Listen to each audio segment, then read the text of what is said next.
자, 오늘 설교 제목이 뭐죠? 성령 충만한 사람의 특징입니다. 에베소 5장 18절입니다. 우리 하나님 말씀을 함께 합독하도록 하겠습니다. 에베소 5장 18절 다 같이 읽습니다. 시작. 술 취하지 말라. 이는 방탕한 것이니 오직 성령의 충만함을 받으라. 아멘. 자, 성령의 충만함을 받으라. 성령이 누구죠? 성령은 삼위일체 하나님이십니다. 성부 하나님, 아버지 하나님, 아들 하나님, 성령, 영이신 하나님. 아멘. 근데 세 분인데 한 분이에요. 한 몸이에요. 아멘. 예, 그래서 이걸 뭐라 그러죠? 삼위일체라고 말합니다. 근데 우리가 예수를 믿으려면 누가 필요해요? 성령이 필요합니다. 물과 성령으로 거듭나지 않으면 천국에 들어갈 수 없어요. 거기서 물은 뭐냐? 물은 뭐 말씀을 의미하기도 하고 죄를 깨닫고 회개하는 걸. 근데 이게 다 누가 역사를 하셔야 돼요? 성령님이 역사를 하셔야 돼요. 오늘 여러분들이 여기에 오늘 오신 것도 예수님이 그런 말을 해요. 내 아버지께서 내게 오게 하지 아니하시면 아무도 내게 올 자가 없다. 그러니까 여러분 어떻게 왔어요? 내가 좋아서 왔는데 여러분 좋아서 올 수 있도록 성령님이 여러분을 부르시고 역사하신 것인 줄로 믿습니다. 그래서 성령님은 인격을 가지고 계세요. 인격. 성령이 뭘 가지고 있다고요? 인격을 가지고 있습니다. 여러분도 인격이 있죠, 그죠? 뭐 좋아하고 싫어하고 또 감사하고 또 슬퍼하고 화나고 막 그러잖아요. 하나님도 마찬가지. 성령님도 인격을 가지고 있습니다. 그래서 감정이 기뻐합니다. 슬퍼합니다. 또 그런데 동시에 우리가 가지고 있지 않는 능력을 가지고 있습니다. 아멘. 그래서 오늘은 성령 충만한 특징에 대해서 좀 살펴보려고 합니다. 그래서 그럼 성령 충만하면 뭐가 생각이 나죠? 막 뜨겁게 막 기도합니다. 막 방언으로 막 기도하고 몇 시간씩 막 기도하고 눈물을 흘리고 또 막 은사가 막 나타납니다. 막 솔대 막 쓰러지고 병이 낫고 귀신이 떠나가고 예언을 하고 방언 기도를 하고 막.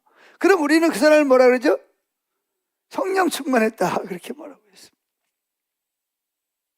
자, 그런데 이 성령이 충만하다는 말의 의미는 그거는 성령의 역사의 일부분입니다. 성령의 역사의 일부분, 그건 은사가 나타나는 거고 능력이 나타나는 거예요. 아멘. 그래서 그럼 성령 충만이라는 말이 무슨 말이냐? 성경에 보면 성령 충만함을 받으라 이렇게 말하고 있는데 성령이 충만하다는 말의 의미가 뭐냐? 이거는 충만이라는 말은 플레레스테 이런 말인데 충만하다라는 말의 의미는 세 가지 의미가 있어요.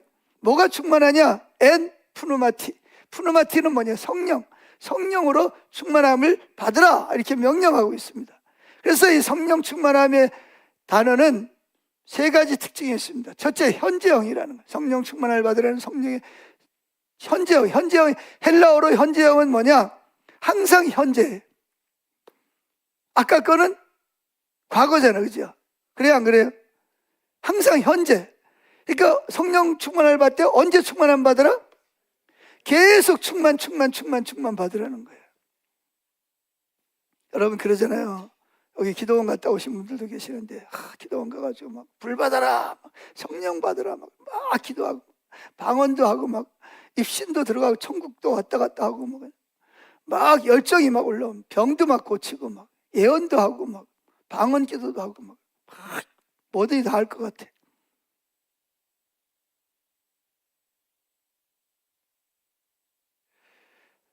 이제 우리나라에서는 그걸 성령 충만이라고 그러는데 조금 이따 설명을. 그런 예를 들어 내가 성령이 충만했다. 그럼 기도원에서만 충만하면 돼요, 안 돼요?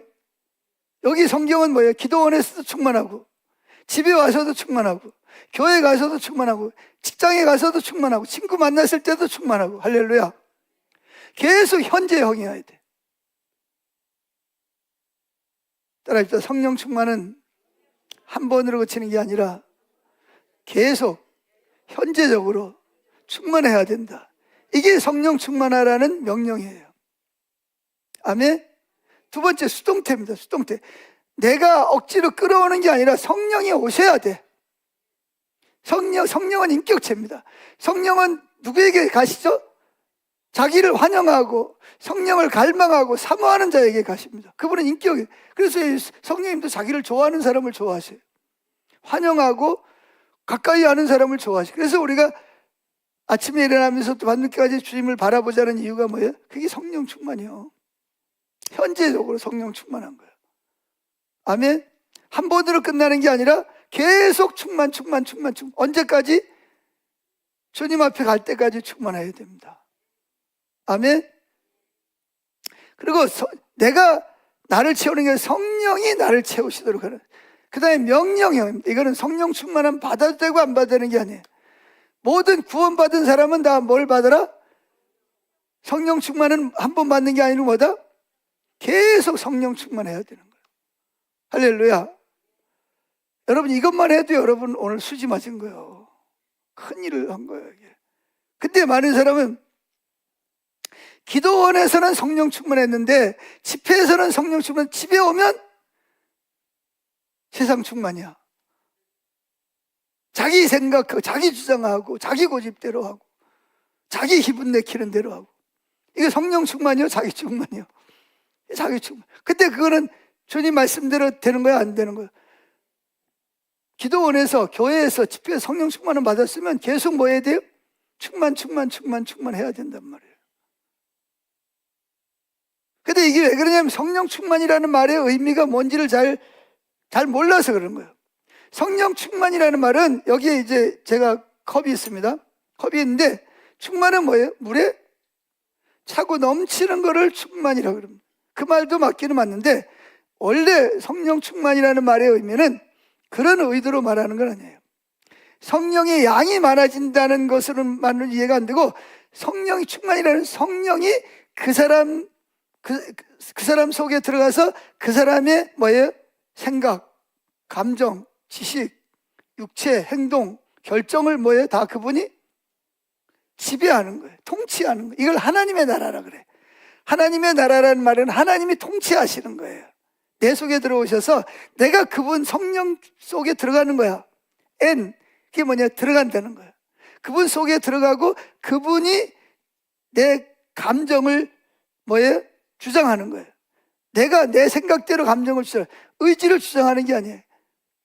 기분을 주장하는 게. 성령이 충만한 사람은 뭐예요? 그분이 나를 다스리는 거예요. 아멘. 이걸 뭐라 그런다고요? 성령이 충만하다. 성령은 여기 가득 채우는 게 아니고요. 물론 가득 채우면 그렇게 하겠지만 성령이 충만하다는 말의 원래 의미가 뭐라고요?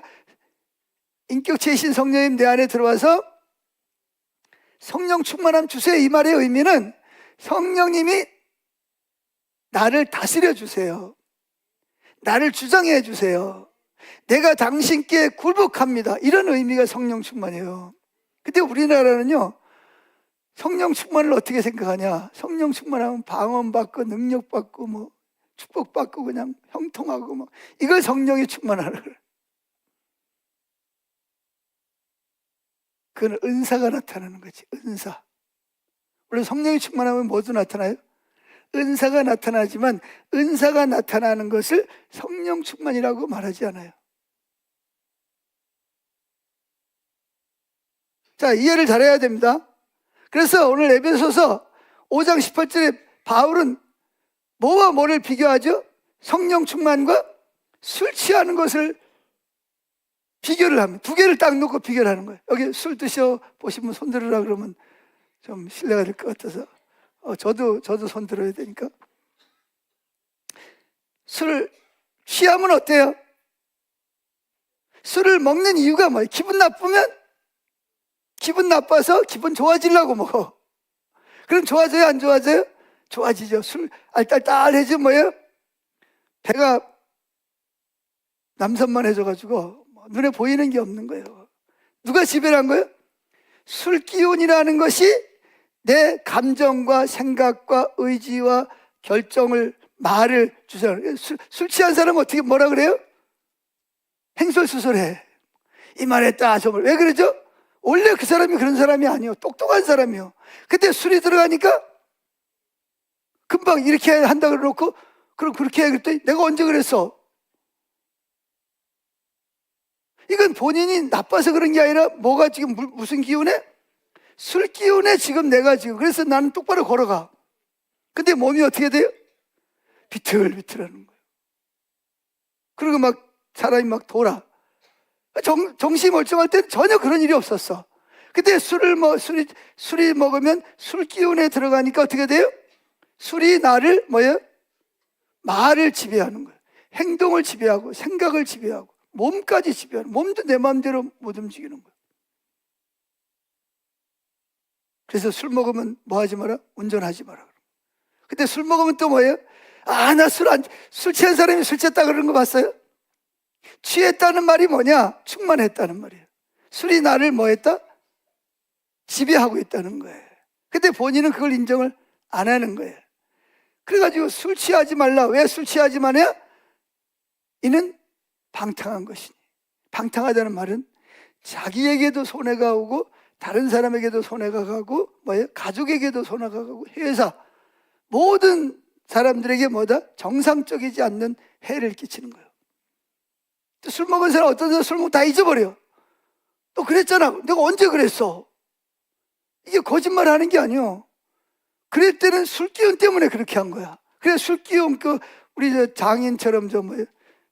보증서 그냥 도장 꽝 찍어요. 내가 언제 찍어줬어? 그런데 이미 도장을 찍혔어. 그럼 뭐예요? 다 그냥 같이 망하는 거예요. 그래서 요즘은 또 뭐 그러더라. 목사님 술 취하지 말라 그랬지 어디 술 먹지 말라 그랬습니까? 말장난하지 마세요. 그럼 성령 충만이 뭐냐? 성령 충만은 술을 먹으면 술 기운이 나를 지배하고 말도 혀꼬부라진 소리 하고 그렇죠? 행동도 분별력을 잃어버리잖아요. 술 따라서 분별을 하는 거예요. 행동도 내 마음대로 움직여져. 그렇듯이 성령이 충만하면 여러분의 감정을 누가 통제해요? 성령이 통제하는 거예요. 말도 누가 통제해요? 그래서 따라합시다. 성령이 말하게 하심을 따라 말하니라. 내가 저 인간 내가 그냥 안 볼까? 멱살을 잡고 한 번 하려고 왔어. 근데 성령이 너 지금 뭐 하냐? 내가 원수를 사랑하라 그랬잖아. 그래가지고 막 화가 났는데 가다가 주님하고 주님 바라보고 교제하다 보니까 화난 마음이 어떻게 됐어요? 다 사라져 버렸어. 그래가지고 한바탕 패대기 치고 올라 그러다가 보니까 너무 불쌍해가지고 뭐예요? 주머니 다 털어가지고 도와주고 오는 거야. 누구 마음이에요? 이게 내 마음이 아니야. 성령의 마음이 되는 거예요. 아멘. 그러니까 결국은 성령 충만, 성령이 내 속에 들어오셔서 충만하시면 나를 지배하고 나를 이끌어간다. 따라합시다. 성령이 내 속에 들어와서 나를 지배하고 나를 이끌어 가신다. 즉 생각하는 것도 성령에 따라서 말하는 것도 성령을 따라 말하고 행동하는 것도 성령을 따라 행동하는 거예요. 그래서 때로는 뭐냐?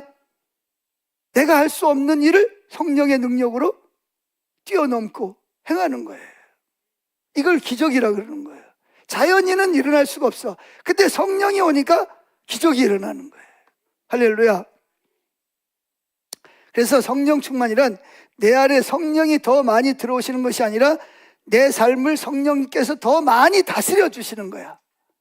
여기도 지금 여러분 중에도 성령이 여러분을 충만한 사람이 있고 조금 더 충만한 사람이 있어요. 그걸 뭘 따라서 하냐? 막 손이 떨리고 뭐 방언을 하고 뭐 은사가 나타나.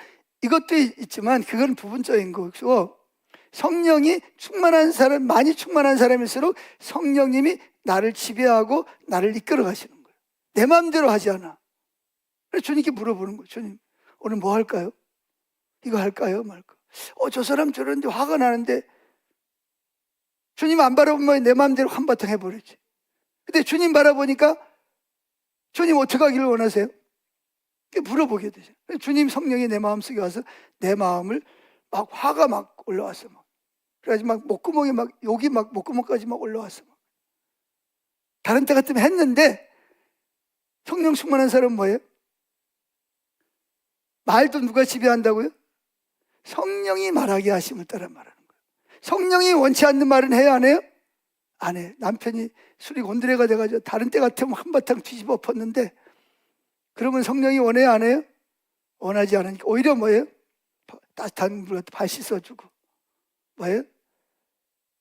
따뜻한 또 뭐예요? 청국장 끓여다가 주고. 그럼 마누라가 이거 왜 그러는 거예요? 도대체가 이거. 지금 누굴 만난 거예요? 성령 충만한 사람 만나면 그렇게 되는 거예요. 근데 자기 충만한 사람 만나면 뭐예요?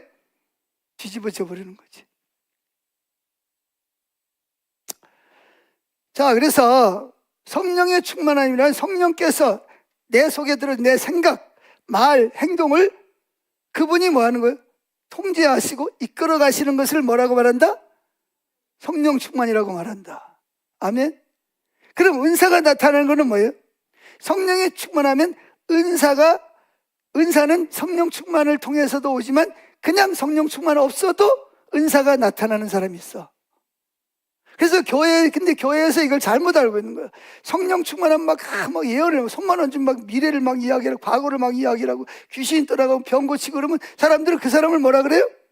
성령 충만. 그래가지고 막 거기다 머리 뒤물고 막 안수받고, 뭐 물어보고 막 그래, 막. 그래서 그 사람한테 쫙 몰려.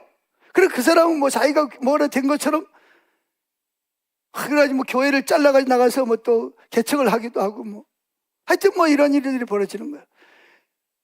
그런데 나중에 보니까 그 사람이 사기꾼이야. 교인들한테 돈 막 빌려가지고, 막 여기 투자하면 뭐 준다 그래. 막 처음에 이자도 막 주고 그러다가 나중에 뭐 왕창 끌어모아가지고 야밤도주 해버리는 거야. 그럼 뭐예요? 그 사람 따라간 사람은 어떻게 해? 그럼 그 사람이 속에 나타난 성령 충만은 뭐예요, 그러면? 거짓말이요? 아니요, 그거는 성령의 은사가 그 사람 속에 나타난 거예요. 은사는 절대로 사람을 변화시키지 않습니다. 따라했다. 은사는 성품을 변화시키지 못한다. 변화시키지 못해요. 성품이 변화되려면 뭐예요? 성령의 충만함. 성령이 내게로 나를 지배해야 돼. 내 성품을 그분이 지배하고 나를 이끌어 가야 돼. 그걸 성령이 충만하다 그러는 거예요. 근데 우리는 성령 충만이라는 말 자체를 잘못 알고 있는 거예요. 아멘? 자, 그러면 내가 성령을 얼마나 받았는가, 불을 얼마나 받았는가 보다 성령께서 나를 얼마나 다스리시고 나를 이끌어가고 계시는가가, 내가 얼마나 성령의 인도를 따라서 잘 따라가고 있냐가 중요한 거예요. 물론 거기에 은사가 우리에게 필요해요, 안 필요해요? 필요해요. 은사가 필요하죠. 아멘? 그래서 여러분, 그런 능력이, 성령이 너에게 있으면 권능을 받을 거라는 거죠. 그 권능을 많은 사람들은 뭘로 생각하냐? 병 고치고 귀신 쫓아, 그걸로 생각을 해. 그게 아니고 오히려 뭐예요? 병 고치고 귀신 쫓아내는 것도 쉽지 않지만 원수를 사랑하는 건 더 힘들어요. 그래요, 안 그래요? 저 사람 나한테 잘못해. 나를 억울하게 만들고 나에게 손해를 끼쳤어. 그럼 우리는 어떻게 해야 돼요? 세상 충만한 사람은 어떻게 해? 그대로 갚아줘야 되잖아요. 그죠? 네가 내 눈에서 난 네 눈에 피눈물을 흘리게 할 거야. 이게 일반 사람의 생각. 근데 우리는 어떻게 돼요? 성령님께서 뭐라고 말씀하셨어요? 그래, 네가 그런 마음 내가 이해한다. 그런데 나는 네가 그렇게 하기를 원치 않는다. 그 사람이 왜 그랬는지. 그리고 그 사람이 예수 안 믿잖아. 예수 믿어도 성령 충만하지 않으니까. 그리고 뭐예요? 인격적으로 성령의 인도를 따라서 용서하고 사랑하는 거예요. 저도 어릴 때 탄광에 있다가 나왔잖아요. 근데 우리 어머니가 거기 있으면서 나중에 집 산다고 계를 들은 거예요, 계를. 오늘날로 말하면 한 5, 60만 원씩 들은 거예요, 매달. 그게 이제 우리 어머니가 탈 때가 됐어. 근데 어떻게 됐게요? 돈을 다 끌어막아가지고 사라져. 그래가 이제 제가 이쪽으로 이제 서울로 이제 신학교 가려고 왔는데 어머니가 돈을 받아오라 그래가지고 갔어요. 그 집을 찾아가지고 가서 보니까, 아니, 돈 띄어먹었으면 잘 살아야 되잖아. 다 다 쓰러져가는 집에 라면 봉지만 몇 개 있어. 쌀자루도 없고. 야, 그때만 해도 내가 좀 성령에 충만해서 주님 어떡할까요? 근데 너 저 집을 봐라. 너 갯돈 갚을 돈이 어디 있냐? 저 집 당장 굶게 생겼는데. 그래 나가서 뭐 했어요?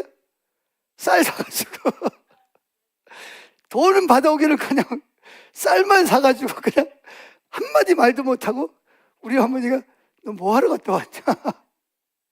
이해가 안 되는 거예요. 때로는 성령 충만하면 뭐예요? 이해가 잘 안 됩니다. 자, 그러면 성령 충만한 사람은 어떤 사람이냐? 공통점이 있습니다. 첫째, 성령이 충만한 사람은 예수님을 높이는 사람이다. 사도행전 3장 1절에 보면 예수님이 이제 죽으셨다가 부활하고 승천하고 걔들이 이제 오순절날 성령의 충만을 받았습니다. 그래가지고 이제 뭐 담대하게 전해가지고 3,000명의 교인들이 늘었어요. 근데 이제 시간을 정해놓고 기도하러 갑니다. 성전에 들어가면 안에 성전이 있고 성전 뜰이 굉장히 넓습니다.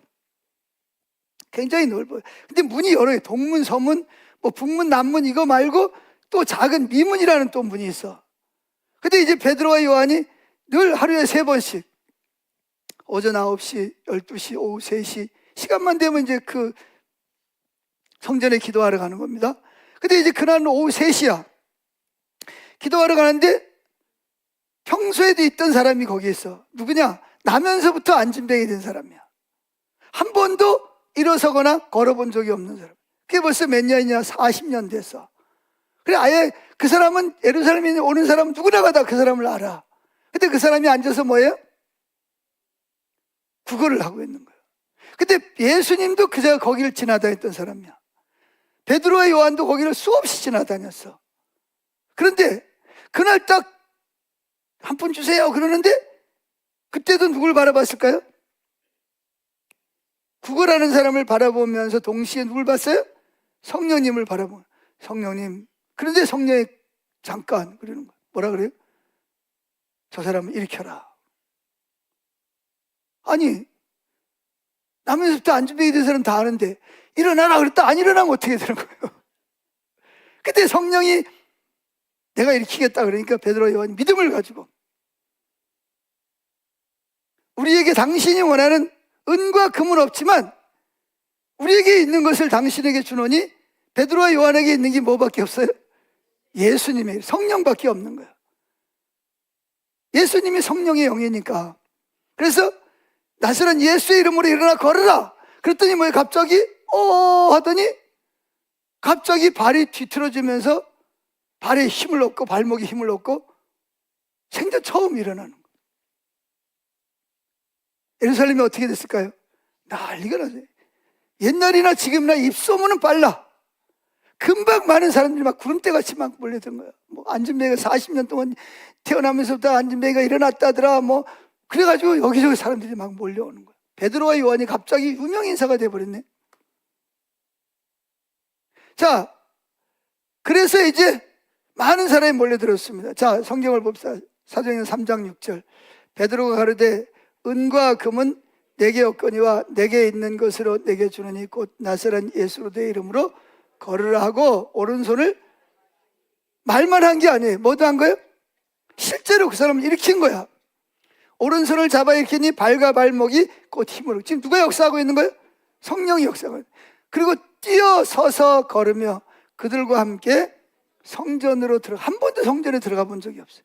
성전으로 들어가면서 걷기도 하고 뛰기도 하며 하나님을 찬미하니 모든 백성이 그 걷는 것과 및 하나님을 찬미함을 보고 그 본래 성전 미문에 앉아 구걸하던 사람인 줄 알고 그의 당한 일을 인하여 심히 기이 여기나. 어떻게 이런 일이 일어난 거야? 어떻게 된 거야? 서로가 다 이상한 거야.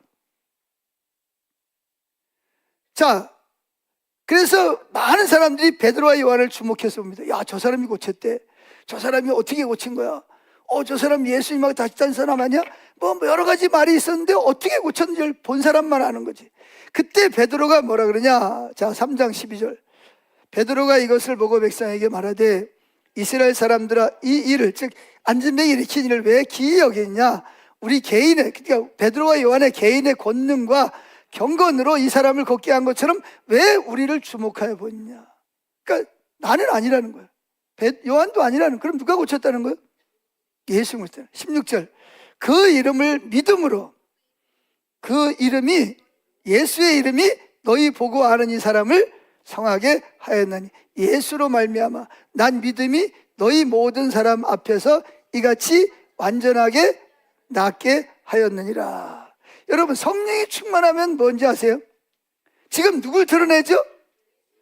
자기를 드러내죠. 자기들은 없어. 오히려 막 신경질을 해. 왜 우리가 특별한 사람이라서 우리 힘으로 이 사람을 일으킨 것처럼 우리는 의사도 아니다, 우리 마법사도 아니다. 그럼 누가 했냐? 그건 예수님이 성령을 통해서 하신 거다. 그게 예수님을 나타낸 겁니다. 할렐루야. 그래서 성령이 충만한 사람의 특징은 뭐냐 하면 누굴 드러낸다? 예수님의 이름을 높이는 사람이 성령이 충만한 사람입니다. 반대로 자기 충만한 사람은 누굴 드러내요? 아, 내가 말이야 기도했더니 말이야, 내가 말이야 뭐 안수했더니 말이야. 사실은 다 성령님이 했는데 누가 드러나요? 자기를 자꾸 드러나요. 근데 성령 충만한 사람은 누굴 높인다? 예수님을 높이는 사람.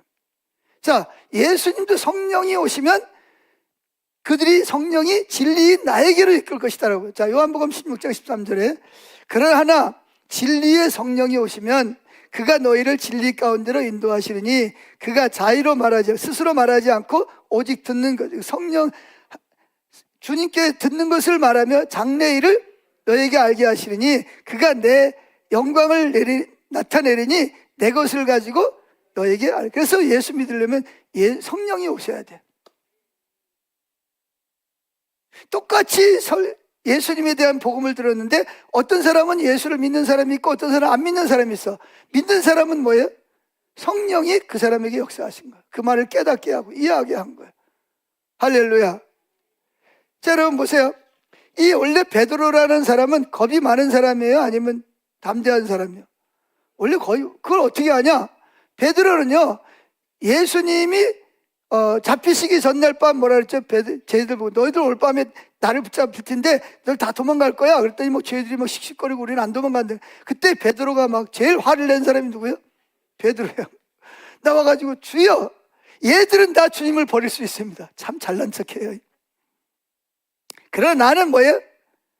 죽을지언정, 내가 설사 고문을 당하고 죽을지언정 나는 주를 부인하지 않겠습니다. 그랬어요.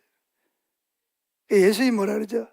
내가 오늘 밤에 닭이 울기 전에 나를 모른다고 세 번, 한 번도 아니고 세 번씩이나 부인해. 베드로가 막 씩씩거리는 거예요. 주님 나를 모르는 거요? 내가 3년 동안 했다는 난 몰라요?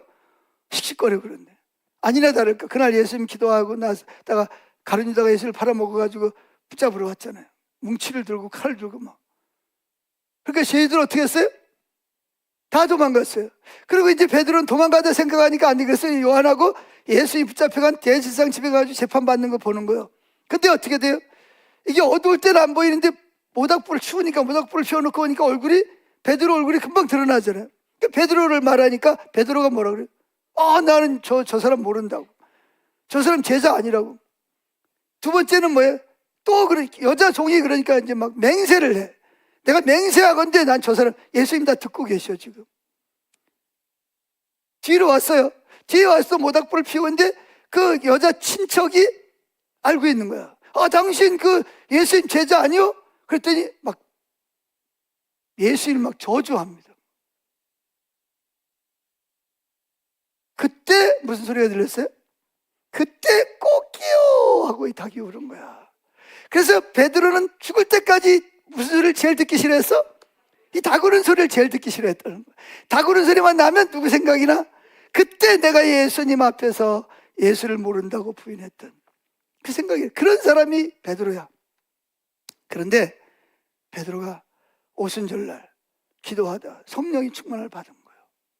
그러니까 사람이 담대해졌어. 사도행전 2장 36절 시작.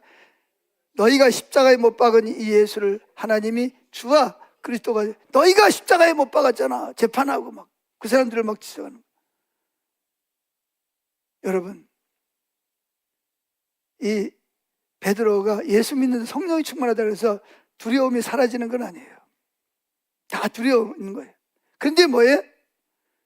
성령이 충만하면 성령이 두려워할 게 있어요, 없어요? 성령이 내 감정을 지배하니까 두려울 게 없는 거예요. 뭐 죽으면 천국 가고 살아있으면 복음 전하고 둘 중에 하나야. 죽이려면 죽여라. 죽으면 어디 가면 되니까? 나 조금 갈 거니까. 살아있어 뭐 하면 돼?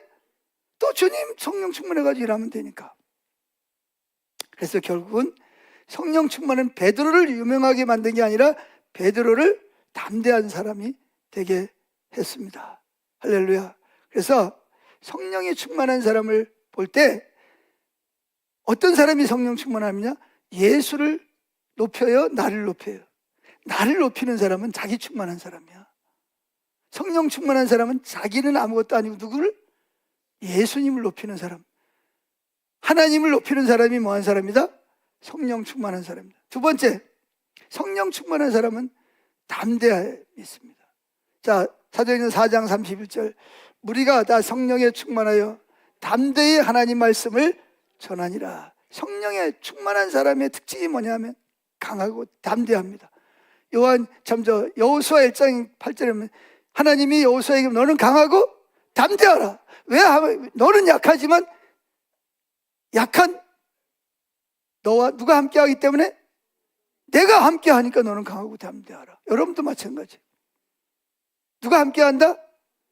하나님이 함께하시는 거예요. 그러니까 나는 할 수 없어. 나는 할 수 없지만 하나님은 할 수 없는 일이 있어요, 없어요? 없어. 다 할 수 있어요. 그러니까 뭐 해라? 담대하라는 거예요. 예수님을 싫어하는 종교 지도자들은요, 당시 예수님과 베드로와 요한 보고 그런 복음 전하는 걸 싫어했어요, 좋아했어요? 싫어하죠. 그래가지고 막 못하게 하는 거예요. 그때 그 사람들은요, 엄청난 권력이 있었습니다. 체포를 하고요, 또 뭐예요? 재판을 하고요, 심지어 돌로 쳐 죽일 수 있는 권력을 가지고 있었어요. 근데 그들이 뭐라 그러죠? 뭐 하지 마라? 예수님을 전하지 말라. 사도행전 4장 18절 봅니다. 그들을 불러, 베드로와 요한을 불러 경계하여 도무지 예수의 이름으로 말하지도 말고 가르치지도 말라 하니 베드로와 요한이 대답하여 가로되 하나님 앞에서 너희 말 듣는 것이 하나님 말씀 듣는 것보다 옳은가 판단하라. 우리는 보고 들은 것을 말하지 아니할 수 없다 하니.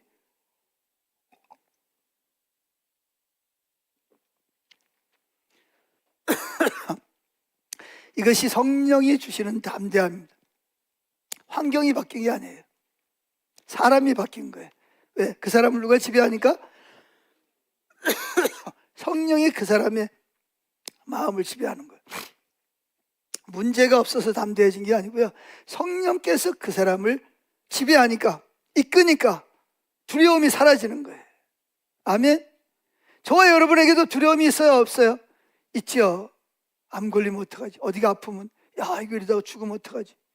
또 자녀들에 대한 염려, 자녀들이 잘 자라줘야 되는데, 뭐 여러 가지 염려가 있어요. 또 죽음에 대한 염려, 미래, 나이 들면 뭐 먹고 살지, 뭐 이런 염려들이 다 있어요. 애들 등록금은 어떻게 되지?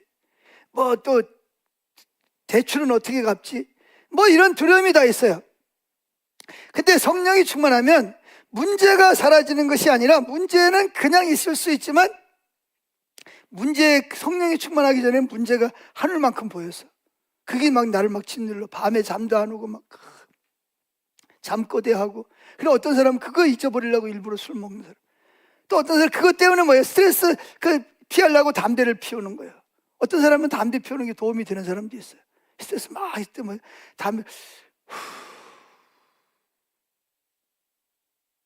뭔가 좀 살아. 근데 근본적인 문제는 해결이 안 돼. 그러니까 뭐가 충만해야 돼? 성령이 충만해야 됩니다. 성령이 충만하면 하늘만큼 보이던 문제가 뭐처럼 보여? 콩알만큼 보이는 거예요. 하나님의 관점으로 보니까 결국은 누가 해갈 거니까? 결국은 하나님이 해야 되니까. 내가 여기 우리 어떤 제 자매님 딸이 이번에 미국 대학을 들어가가지고 등록금이 없어가지고 우리 집사람이 여보 우리가 어떻게 좀 도와줘야 되지 않아? 뭐 그래가지고 주여 복의 통로가 되게 하옵소서. 그래서 물어봤더니 또 다 해결된가 봐. 성령이 역사하니까 아주 노루새 같던, 노루새가 뭐죠? 하여튼 구두새 같은 그 친척이 근데 500만 원 척 이렇게 다 대주면 좋은데, 말이라도 얼마나 감사해, 그죠? 내가 다 대주면 좋은데 요즘 경기가 어려우니까 이거라도 일단 해라 그래 딱 보내준 거예요. 근데 여러분, 이게 성령에 충만하지 않으면 등록금 어떻게 되지? 계산기만 맨날 두드리는 거예요. 계산기 두드린다고 돈이 나오나? 돈이 안 나오니까 더 근심하는 거야. 더 걱정하는 거야. 그럼 더 스트레스 받고 더 힘들고 악순환이 계속되는 거잖아요. 근데 뭐예요? 하나님의 관점에서 보면 그까짓 거 1,000만 원 좀 넘는 거 커요, 안 커요? 우리가 보기에는. 근데 하나님 보시기에는 뭐예요? 능치 못할 일이 없잖아요. 하나님 뭐 누굴 통해서 하든지 뭐 하나님 다 하시는 거예요. 이번에도 우리 또 학생 또 한 사람 또 뭐 등록금을 몇 천만 원 빌렸어요. 얼마나 힘들겠어요. 애들 보내도. 그래가 이제 너무 힘드니까 이제 가정 예배를 드린대. 그리고 이제 애들을 데리고 나 없는 사이에 이제 우리 교감한테 와가지고 미안하다고. 가정 예배 드리고 있다고. 그 인사하고 간 날 어떤 분이 또 뭐예요? 성령의 감동을 따라서 500만 원 다 이렇게 또. 그분들이 볼 때 500만 원이 얼마나 크겠어요. 월세 내기도 힘든데. 근데 누가 하니까 성령의 관점에서 이게 커요, 작아요? 이게 작은 거예요. 그래서 이 성령과 믿음은 이게 같이 가는 거예요. 성령에 충만한 사람은 염려해, 안 해요? 염려거리가 없어서 안 하는 게 아니라 염려거리가 너무 작아 보이는 거야. 우리 하나님이 아시면 뭐 그까짓 거 뭐. 근데 아세요? 믿음만큼 하십니다, 여러분. 그래서 따라합시다. 내 입을 넓게 열라. 입을 넓게 팍 좀 여세요, 좀 이렇게. 예? 콩알딱지만한 거 가지고 그냥.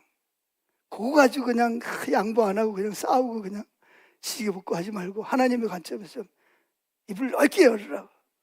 뭐 입을 찢어지게 벌려는 게 아니라 큰 믿음을 가지고 하나님 앞에 나오라는 거예요. 그러면 그 문제가 뭐처럼 보인다? 콩알만하게 보이는 거예요. 할렐루야. 자, 그래서 담대합니다. 환경은 똑같은데, 그리고 하나님이 성령 역사를 하셔, 또 일하시기 시작을 하셔. 할렐루야. 세 번째, 왜 성령의 충만함을 받아야 되는가? 성령이 충만해야 뭐예요? 이 염려와 두려움이 없어질 뿐만 아니라 성령이 충만해야 성품이 변화가 돼. 여러분, 예수 오래 믿으면 많은 사람은 그래요. 교회 오래 설교 많이 듣고 성경 많이 읽고 기도 많이 하면 성품이 변할 거라고 생각하는데 천만의 말씀입니다. 여러분의 성품은 예배 많이 드린다고 변하지 않습니다. 성경 지식이 많다고 변하지 않습니다. 뭐가 임해야 돼? 성령이 임해야 됩니다. 성령이 충만하면 여러분의 성품이 변해요. 할렐루야. 자, 갈라디아서 5장 22절 읽어봅니다. 오직 성령, 즉 성령이 충만한 사람은 뭐가 열려? 성령의 열매가 맺히되 성령의 열매가 9가지입니다. 첫째, 사랑. 다른 사람을 사랑하는 거예요. 사랑이 뭔지를 모르는 사람은 고린도전서 13장을 읽어보세요. 사랑의 열매가 맺혀. 두 번째는 희락이 기쁨이 막 넘치는 거예요. 그렇잖아요, 여러분. 염려가 있고 근심이 있는 사람들은 기쁨이 와요, 안 와요? 그 문제가 너무 크게 보이는 거예요. 근데 똑같은 근심이 있고 염려가 있는데 성령이 충만한 사람은 하나님이 워낙 크신 분이니까 그런 것들이 내 마음의 기쁨을 빼앗아가지를 못해. 할렐루야. 그 다음에 화평. 어느 곳에 가는 곳마다 싸움이 있는 곳에 평화가 있어. 그 사람만 나타나면 회사에서도 싸우다가도 뭐예요? 평화가 일어나는 거예요. 할렐루야. 그 다음에 뭐예요? 오래 참아. 저걸 그냥 어떻게 그냥 해? 주여 어떻게 해요? 그러니까 주님이 간 쪽을 보고 뭐예요? 막 말이 막 여기까지 막 올라와. 막 그냥 막 간질간질해. 그냥 막 요거 하면 내 속이 시원할 것 같아. 근데 누가 맡고 있어? 성령이 절제해라. 절제를 하는 거야. 누가 지배를 하고 있는 거예요? 성령이 내 감정보다 위에서 나를 지배하고 계시는 거예요. 할렐루야. 그리고요, 진짜 성령이 충만하면요, 화가 안 납니다. 그런 거 경험해 봤어요? 화가 나야 되잖아, 그죠? 이게 정상이야. 근데 화가 안 나. 그래가지고 막 뭐라 그러냐면, 야, 화 안 나? 너 어떻게 이걸 참아? 근데 화가 나야 화를 내지. 이게 성령 충만하지 않은 사람 이해를 못해. 어떻게 화가 안 나냐? 화가 나야 화를 낼 거 아니요. 조금 충만한 사람은 화가 나도 참아. 절제를 하는데, 진짜 성령이 충만한 사람은 화가 안 나, 아예. 그런 경험 해본 적 있죠?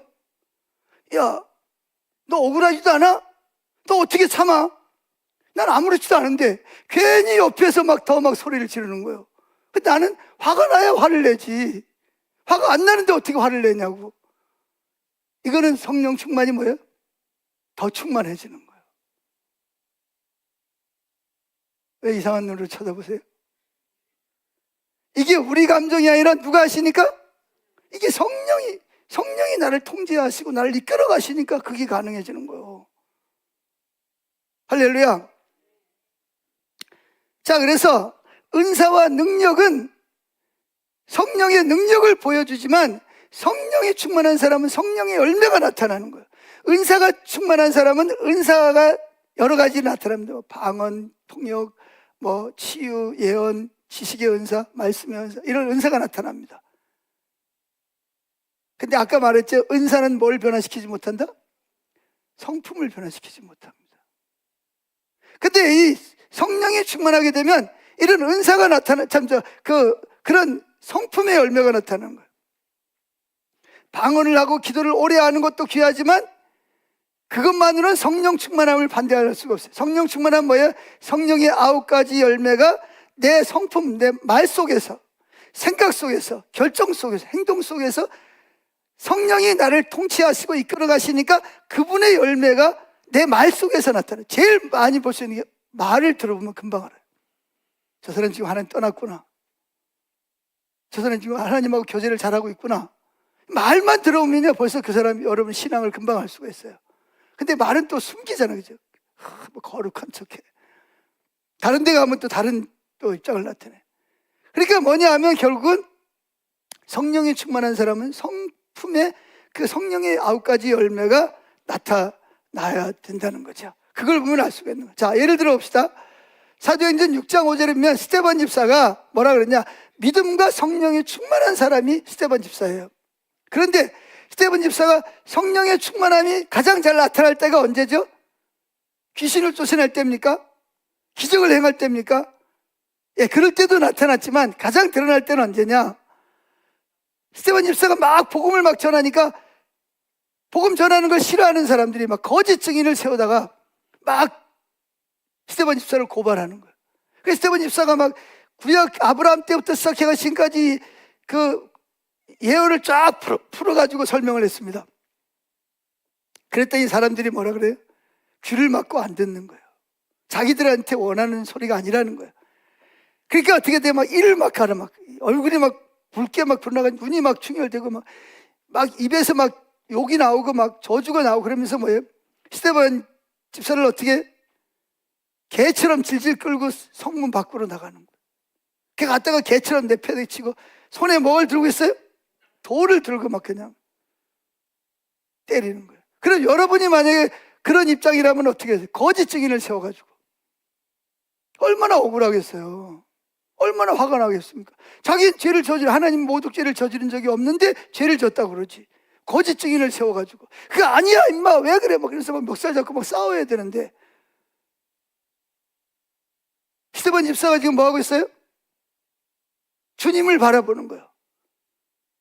평소에도 그날은 주를 바라보니까 하늘문이 열리면서 하나님 보좌가 있고 예수님이 오른편에 선 것이 육안의 눈에 보이는 거예요. 그리고 있을 때 성령이 충만하니까 어떻게 해요? 저들을 저주하고 너들 하나님께 저주받을 거야, 대대로 저주를 받아라, 막 그래야 되는데 화난 얼굴이 아니라 무슨 얼굴? 기쁜 얼굴을, 천사의 얼굴을 하고, 천사가 막 인상 쓴 얼굴이요, 웃는 얼굴이요. 그냥 얼굴에서는 피가 나고 머리에 터져가지고 막 옷이 다 찢어지고 난리가 난데도 불구하고 웃는 얼굴로 무릎을 꿇고 누구를 위해서 기도했을까요? 자기를 위해 기도했을까요? 아니요. 내 영혼을 받으소. 그러면서 저들의 죄를, 저들이 누구예요?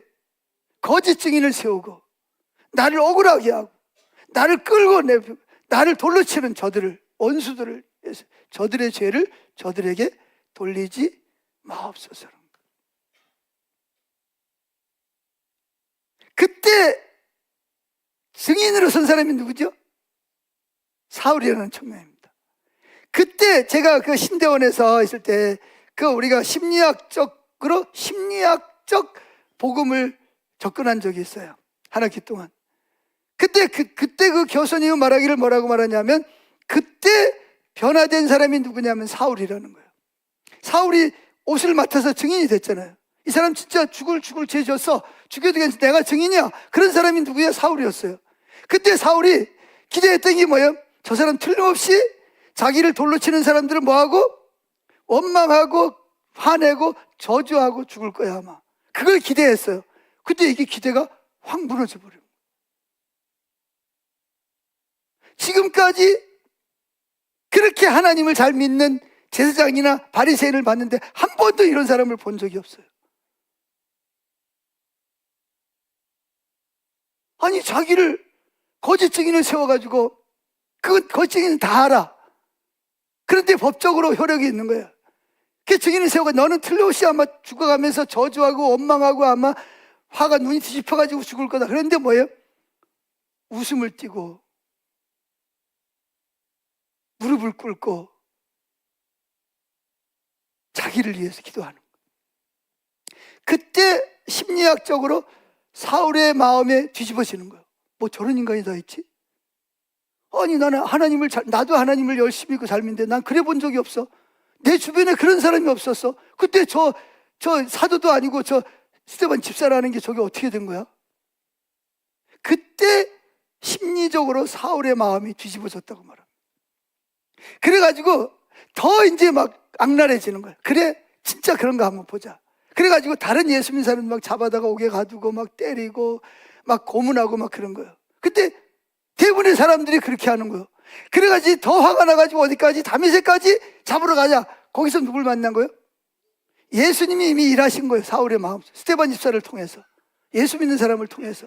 도대체 저런 사람을 듣도 보도 못한 사람이 저런 사람, 예수 믿는 데는 이게 뭐야? 어떻게 죽음을 두려워하지 않아? 어떻게 자기를 돌로 치는데 이를 갈며 돌을 치는 자들을 위해서 무릎을 꿇고 기도하냐고요. 이게 심리적으로 완전히 자기가 가지고 있던 성경적인 지식, 경험했던 것이 뒤죽박죽이 돼버린 거예요. 그때 예수님이 뭐래? 사울아 사울아 내가 어찌하여 나를 핍박하라. 주여 네 신이니까 나는 내가 핍박하는 진짜 예수님 계셨군요. 그래서 사울이 뭐가 됐다? 바울이 되는데 가장 큰 역할을 한 사람이 누구냐? 스데반 집사라는 거예요. 그게 뭐예요? 성령의 열매. 성령의 열매. 인격적으로 그 열매가 신약 성경 13권을 쓴 유럽을 복음화한 사울이라는 사람을 바울이 되게 하고. 자, 보세요. 사도행 7장 57절 시작. 저희가 소리를 지르며 귀를 막고 일심으로 안 들으려고 그러는 거예요. 그에게 달려들어 성 밖으로 내치고 돌로 칠세 증인들이 옷을 벗어 사울이라는 청년의 발 앞에 두니라. 저희가 돌로 스데반을 치니 스데반이 부르짖어 가로되 주 예수여 내 영혼을 받으시옵소서 하고 무릎을 꿇고 크게 불러 가로되 주여 이 죄를 하나님 벼락을 쳐주시옵소서가 아니라 저들의 죄를 저들에게 돌리지 마옵소서 하고 자니라. 여러분, 스데반이 성령 충만은 단순한 강한 감정이나 특별한 체험으로 나타나는 것이 아니라 자기를 돌로 치는, 이를 갈면서 돌로 치 미워하는 자들을, 그들을 향해서 주여 이 죄를 저들에게 돌리지 마옵소서. 이게 성령의 열매, 이게 성령 충만한 사람 속에 나타나는 열매라고.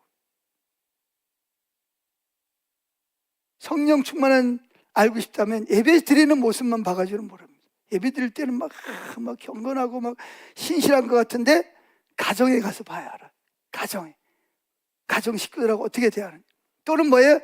나를 힘들게 하는 사람, 나하고 라이벌인 사람, 경쟁인 사람을 나를 어떻게 대하는지 보면 그 사람이 성령 충만한 사람인지 아닌지를 알 수 있어요. 손해를 보았을 때, 우린 손해보면 눈이 뒤집어지잖아요. 이익을 봐도 시원치 않은데 손해를 봐, 손해를 끼쳐, 이런.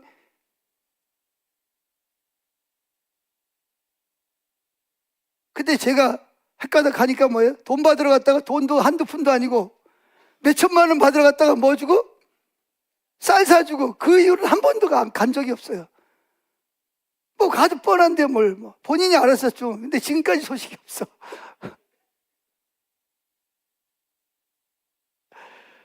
성령 충만한 예배당에 나타나는 것이 아니라 가정에 가서 보면 알아. 학교에 가서 보면 알아.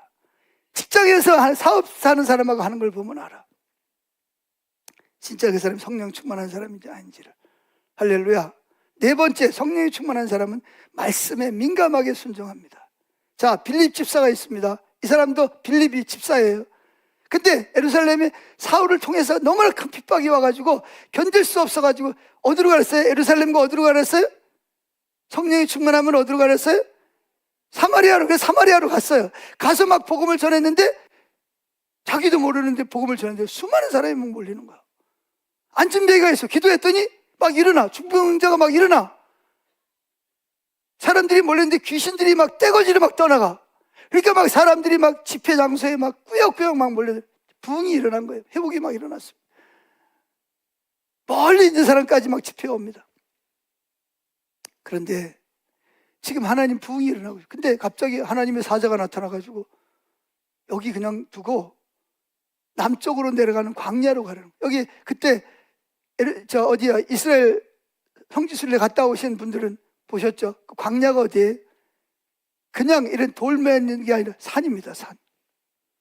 그 산에 길이 하나 나 있는 거예요. 아니 지금 여기 사람이 많아서 부흥이 일어나고 막 기적이 막 일어나고 막 회개하고 난리가 났는데 강사 보고 여기 내버려두고 광야, 사람도 없는 곳으로 가래. 여러분 같으면 가겠어요? 아, 주님, 강사가 어디 가요? 지금 여기 내가 필요한 데인데 안 갈 거. 근데 스테반 빌립은 어떻게 했어요? 그 모인 사람들을 두고 광야로, 유대 남쪽의 광야로 내려갑니다.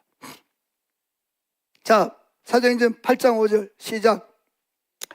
빌립이 사마리아 성에 내려가 그리스도를 백성에게 전파하니 무리가 빌립의 말도 듣고 행하는 표적도 보고 일심으로 그의 말하는 것을 쫓더라. 많은 사람에게 붙었던 더러운 귀신들이 크게 소리를 지르며 나가고 또 많은 중풍병자와 안진뱅이가 나으니 그 성에 큰 기쁨이 있더라.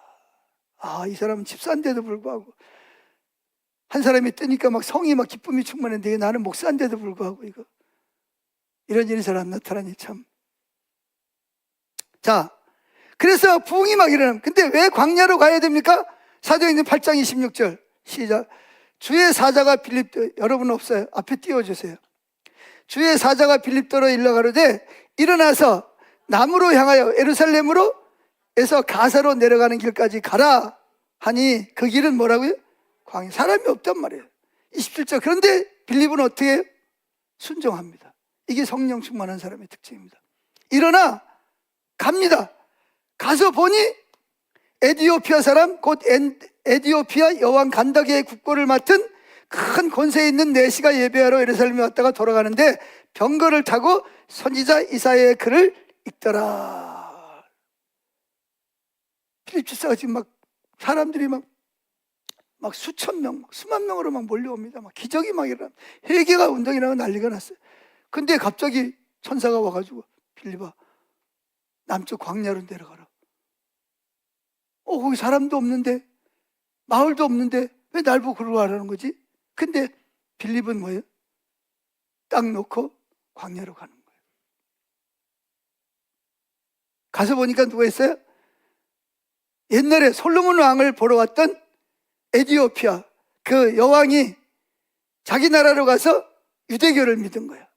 그래서 이제 예루살렘에 절기를 지키러 왔다가 내려가고 있어. 그래서 이제 가서 보니까 어떤 무리가, 큰 무리가, 병사들이 활을 들고 칼을 들고 어떤 사람을 호위하면서 내려가고 있어요. 그때 뭐라 그러냐면 성령님이 또 말씀하십니다. 병거 가까이 가라. 아니 가까이 갔다가 화살 맞아 죽으면 어떡하려고. 근데 하여튼 갑니다. 순종가 민감하고. 갔더니 그 내시가 뭘 읽고 있어? 이사야 53장 그가 찔리면 우리 허물 때문이요 그가 상하면 우리 죄악 때문이라. 그걸 읽고 있는 거예요. 그래서 빌립이 그 무슨 내용인지 압니까? 물었더니 가르쳐주는 사람이 없는데 어떻게 아냐고. 다 좀 가르쳐달라고. 그래서 같이 태워가지고 가면 또 그때부터 예수님을 전하기 시작을. 그래서 이 사람이 예수님을 영접을 했어. 그리고 물이 있는 곳에 세례를 받았어. 그러니까 어떻게 돼? 또 빌립은 어떻게 성령이 호련히 또 빌립을 데려갔고 내시는 자기 나라로 가서 거기 가서 누굴 전했어요? 예수를 전해가지고 에디오피아가 기독교 국가가 됐다는 거잖아요. 보세요. 우리가 보기에는 이해가 안 돼. 지금 여기 사람들이 이렇게 많이 모이는데 강사가 여길 지켜야지. 더 주님이 역사를 하셔. 근데 하나님의 사자가 빌립 보고 광야로 가라 그러는 거예요. 빌립은 그 말씀에 순종. 이해가 안 돼. 그래서 순종하고 갑니다. 그래서 겨우 한 사람 복음을 전했어. 그런데 나중에 보니까 그 한 사람이 아니라 나라 전체가 고구마 달려오듯이 달려온 거예요. 할렐루야. 이게 뭐냐? 이게 성령 충만한 사람의 나타나는 모습입니다. 성령님께서 말씀하시면 뭐예요? 민감하게 순종하는 거예요. 그래서 성령 충만한 사람의 특징은 뭐냐? 하나님, 내가 원하는 이거 해 주시옵소서 라는 말만 하지 않습니다. 성령 충만한 사람은 주님, 제가 하려는 일을 도와주십시오 라고 기도하지만 그보다 뭐예요? 주님, 제가 주님의 뜻에 순종하게 해 주시옵소서. 따라합시다. 제가 주님의 뜻에 순종하게 하옵소서. 순종하려면 누가 내려져야 돼? 자아가 죽어야 돼. 자아가 내려. 그러려면 뭐예요? 자아가 죽는다는 말은 없어진다는 게 자아를 누가 통치하는 거예요?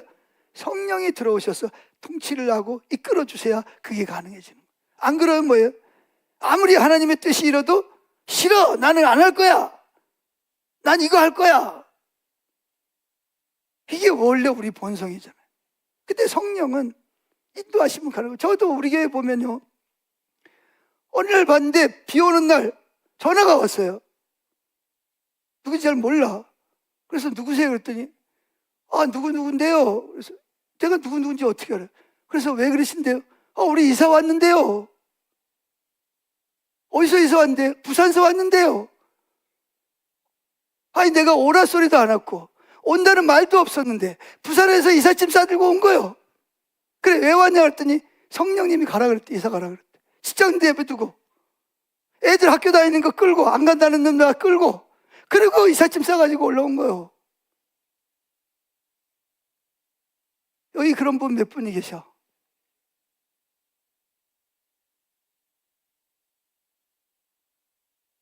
그래서 결국은 성령이 충만한 사람은 뭐냐? 성령이 충만한 사람은 내 뜻을 내려놓고 성령이 나를 지배하시고 이끌기 때문에 누가 이끄는 대로? 말도 안 되는 것 같지만 성령이 이끄는 대로 살아가는 사람. 그럼 누굴 경험할까요? 하는 다 이유가 있어서 오라 그러는 거고요. 이유가 있어서. 할렐루야. 자, 다섯 번째, 성령이 충만한 사람은 다른 사람을 섬기는 사람입니다. 자, 초대교회가 7명의 집사를, 안수 집사를 세울 때 조건이 뭐였어요? 자, 사도행전 6장 3절. 형제들아, 너희 가운데서 성령과 지혜가 충만하여 칭찬 듣는 사람 7을 택하라. 우리가 이 일을 저희에게 맡기고 사도들의 앞에 세우니 사도들이 기도하고 그들에게. 그래서 안수 집사라 그래. 안수를 받은 집사라는 거야. 그래서 그러면 안수입사를 사도들이 그들에게 안수해서 맡긴 일이 뭐예요? 막 리더 역할을 하는 게 아니야. 뭐예요? 돌아다니면서 집집마다 뭐예요? 교인들에게 음식이나 쌀이나 빵이나 이런 걸 모아다가 뭐예요? 과부들, 고아들, 독거노인들, 장애인들을 뭐 하는 거예요? 음식 나눠지는 일을 하는 거예요. 이름도 없어, 빛도 없어.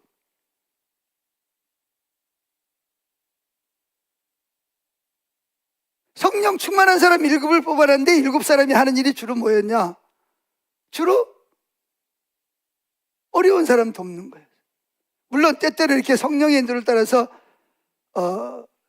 성을 뒤집어 놓기도 하고 에티오피아 사람을 변화시키기도 하고 하지만 원래 하는 일이 뭐냐 하면 구호금 모아가지고 어려운 사람 도와주는 이게 원래가 그들이 하는 일이었습니다. 아멘.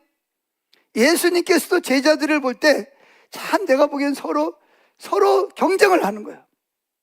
서로 예수님께 인정받으려고. 누가 높으냐 그거 가지고 맨날 싸워. 오늘 여기 사도행전 3장에는 베드로와 요한이 같이 기도하러 다니죠. 옛날에는 그게 없어요. 저놈이 뭐하나, 베드로는 뭐하나. 그래서 예수님이 뭐라 그랬냐? 마가복음 10장 44절에 이렇게 말합니다. 너희 중에 누구든지 으뜸이 되고자 하는 자는 모든 사람의 종이 되어야 하리라.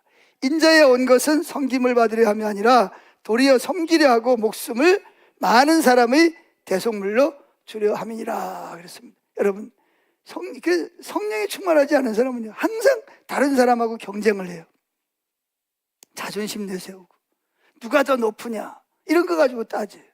누가 더 인정받냐 이런 거 가지고 따집니다. 그때 성령이 충만하면요 베드로와 요한이 하나가 되잖아요. 성령 충만하니까 서로 손잡고 같이 기도하러 다니고 같이 의논하고 누가 이고 누가 아래가 없어요. 그냥 섬기는 거야 그냥. 할렐루야.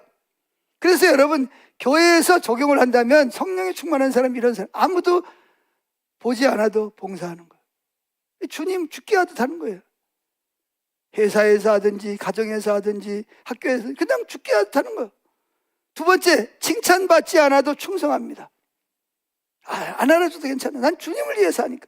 세 번째, 나보다 연약한 사람을 돌봅니다. 나보다 연약한 사람 돌보느라고 다른 사람하고 경쟁하고 싸울 시간이 없어요. 네 번째, 누가 알아주지 않아도 하나님 앞에서 자기 자리를 지킵니다. 복음 전하는 거죠. 사람 살려야 되니까. 돈을 주면 당장 육신은 살지만 복음을 전하면 육신도 살고 영도 사는 거니까. 할렐루야. 여섯 번째, 성령 충만한 사람은 고난 속에서도 기쁨을 잃지 않습니다.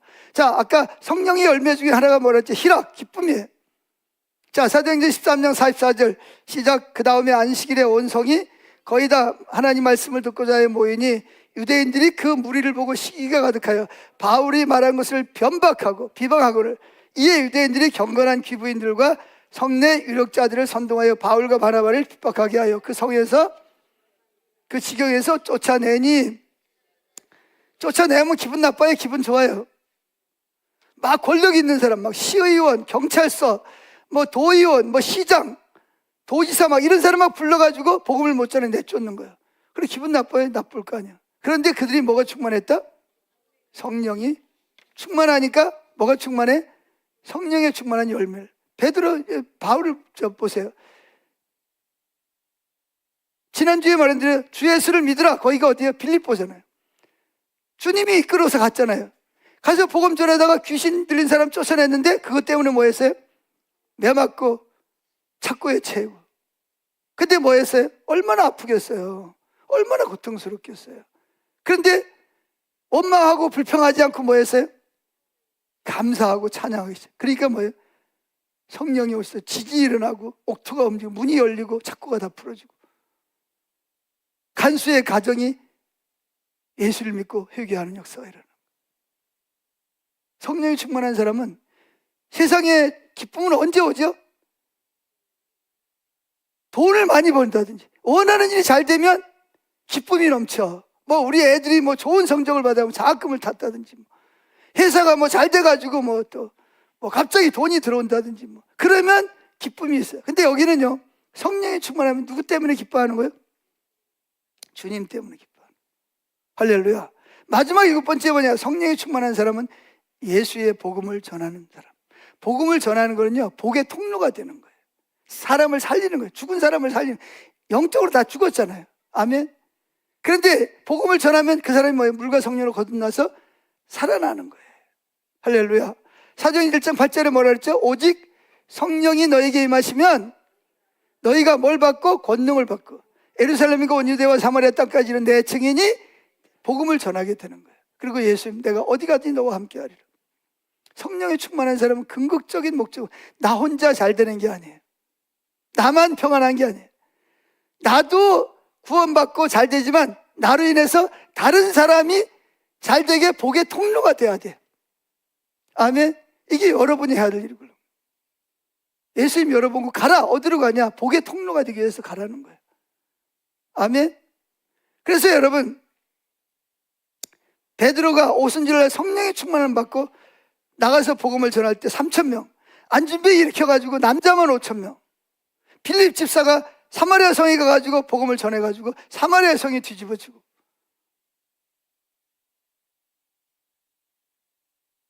그 결과 놀라운 역사가 일어납니다.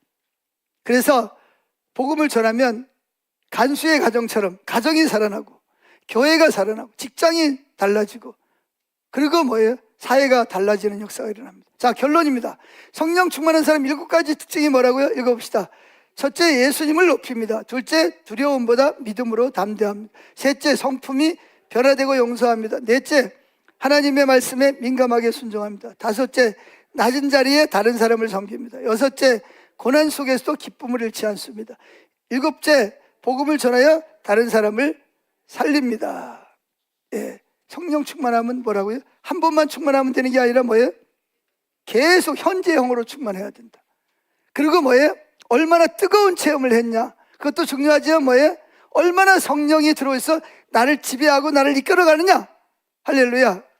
환경이 나를 이끌어가는, 다른 사람이 나를 이끌어, 성령이 나를 지배하고 나를 이끌어가는, 그걸 뭐라 그런다? 성령이 충만한 사람이라고 한다. 자, 그래서 이번에 우리가 뭐라고 기도해야 돼요? 성령 충만은 구체적으로 기도합시다.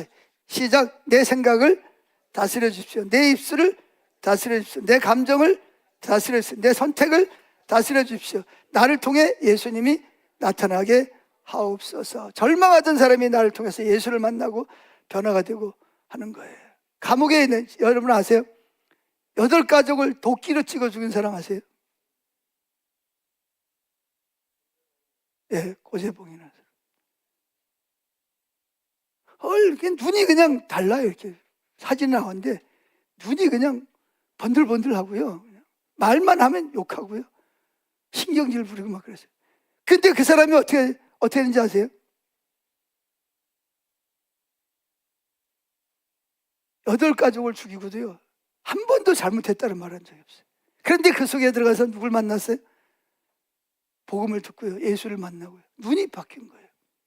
그리고 가족들에게, 살아있는 가족들에게 정말 용서를 구하고 이제 사형하는데 사형 언도를 받았어요. 사형 받으러 가는데 뭐라 그러냐, 할 말이 있냐. 사형시키는 판사랑 그 사람을 보고 예수 믿고 천국에서 만나자고. 그리고 세상 떠난 거예요. 마지막 살아갈 때는 뭐예요? 살아있는 사람을 죽였는데 죽으면서 수많은 사람을 살려요. 고재봉이가 예수 믿었다 그러니까 얼마나 많은 사람이 예수 믿게 됐습니까? 죽으면서도 복음을 전하는 거예요. 할렐루야. 기도하겠습니다.